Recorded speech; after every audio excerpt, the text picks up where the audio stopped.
Hello, internet friends. Today we're going to be working on section 7.7 of the RV-14 guide. What we're going to be doing is putting the first we're going to trim the trailing edge. We're going to attach it to the skin, the rudder skin. We're going to mark it and then we're going to trim it. And then we're going to cleco everything together. And obviously it's going to take longer than me just saying that to make that happen. So while we're watching that happen, let's catch up in real time. So this was actually recorded back in February 2020. Today it's January, what day is it? January 14th. So almost a year ago that I recorded this. I'm currently working on the horizontal stabilizer, but I actually haven't worked on it for a few days because I've been working all this week. And this week I actually had to go to Hawaii to work. Now, everyone's thinking, well, that doesn't sound so bad working in Hawaii, but you know what? When you travel for work, Hawaii is just another place.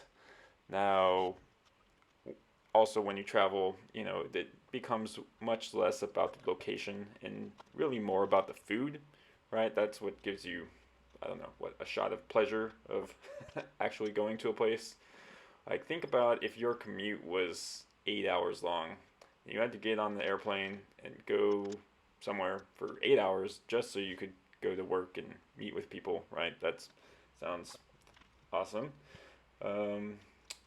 It's actually a lot more fun than I just made it sound. But yeah, when you have to travel for work, even places that sound touristy and fun, they're just another place. So hopefully tomorrow I'll be able to get back to work on the horizontal spar. I'll be home in my garage, doing, what I actually like to do instead of conference calls and meetings. Also, small other rant about having to go to work in Hawaii. The COVID test. That is not fun. Getting a Q-tip shoved up your nose till it almost touches your brain is just, it's awful. I do not like it. I recommend avoiding it. I can't wait till everyone is vaccinated and, we can go back to normal and hopefully never do this again. But humans being humans will, that's the one thing about humanity. We have the capacity to learn. Are we going to use it? So back to building. One more thought that came up while I'm watching this is the rudder horn. Here's a picture in the manual of where the rudder horn is, that part R910 there. So what you have to do is you basically have to rivet that to the bottom rib and the other bottom piece there. And it took me forever to figure out how to get a bucking bar inside the little hole that's in the rudder horn. If I had to do it over again, probably what I would do is reach out to Vans and figure what kind of structural rivet that I could or structural pop rivet that I could use, like a Cherry Max. I'm probably going to end up ordering a new one because if I remember correctly, I tried to rivet it a few times and I probably enlarged the hole on the piece there.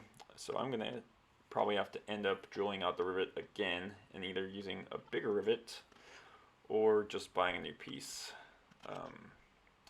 But yeah, my suggestion now, and I should probably check with fan support on this, is to see if I could just use a structural pop rivet and stick it in the hole, pull the trigger, and be done, instead of trying to buck that thing. So one more thing I learned this week as I was trying to order parts from Vans. I was trying to order the center circuit breaker kit. Since I placed the order for my fuselage, I was trying to find the part number for the center fuselage kit, and was having a really hard time figuring out what the part number was. When you ask fans and say, hey, I want to order this part, they basically want you to say, this is the exact part number that I want to order, which, you know, that makes sense since they have thousands of parts. And I was having a really hard time trying to figure it out. Well, it turns out I'm an idiot because on Van's website, they have a link directly to the entire master parts list. So thanks to the guy on the Vans Air Force forum that was kind enough to point me in the right direction of where to find this, and just want to return the favor and show everyone where to, what to click on. Okay, in the next video, I think we're going to be dimpling the rudder skin. So everyone stay safe out there and see you next time.